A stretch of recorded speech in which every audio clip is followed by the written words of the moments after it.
Barbie, as the movie's tagline reminds us, is everything. Greta Gerwig's blockbuster adaptation of the iconic Mattel doll is a triumph of production design and aesthetics, visually adventurous and narratively playful. It's a film from one of the most interesting and ambitious mainstream filmmakers working today, given the keys to the intellectual property toy chest. Though it never manages to break out of the box, it's a charming playtime diversion. Barbie tells the story of the eponymous doll as played by Margot Robbie. This model, known as stereotypical Barbie, lives an idealized existence in the imaginary world known as Barbieland. When this Barbie starts experiencing strange shifts, contemplating her mortality, taking cold showers, and walking on flat feet, she comes to realize that the child playing with her in the real world has somehow torn a rift between the various layers of reality.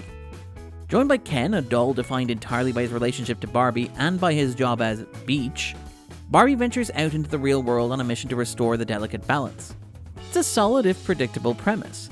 However, the film only really gets compelling in its second half, in a story that is largely driven by Ken, who has a profound realization on his journey into the real world and decides to import that epiphany into Barbieland. Barbie is a stunningly well-made movie. In press for the film, Gerwig has cited a variety of influences including French New Wave director Jacques Tati and British filmmakers Powell and Pressburger. In its design and aesthetics, Barbie harks back to old-fashioned Hollywood epics.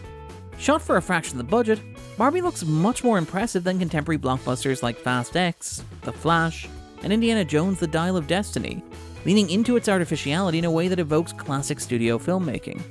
There's an impressive tactility to its make-believe world, which reminds the audience of the power of cinema. Barbie is the rare major summer release that evokes both Busby Berkeley musical numbers and the films of Stanley Kubrick.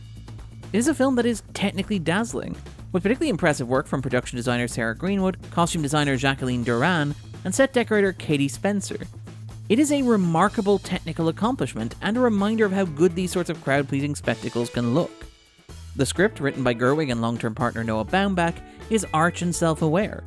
Barbie's a movie produced by the toy company Mattel, and the most impressive thing about Gerwig's script is the way that it manages to know exactly what it can and cannot get away with within that framework. Barbie isn't a subversive movie. It is incredibly affectionate towards and protective of the movie's core brand. However, it's also smart enough to know that such deference works best when couched in self-awareness and knowing irony, articulating potential knocks on the brand as wry asides so as to neutralize them as criticisms of the movie. As the trailer promises, if you love Barbie, this movie's for you. If you hate Barbie, this movie's also for you. If Barbie is truly everything, then there's not really any arc for the character, as acknowledging that she has a journey would imply some potential central flaw. She's too busy being everything to be anything.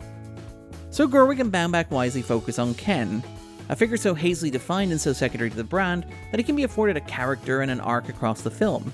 Gosling's performance is truly fantastic, and the film's use of Ken is a genuinely engaging piece of social commentary.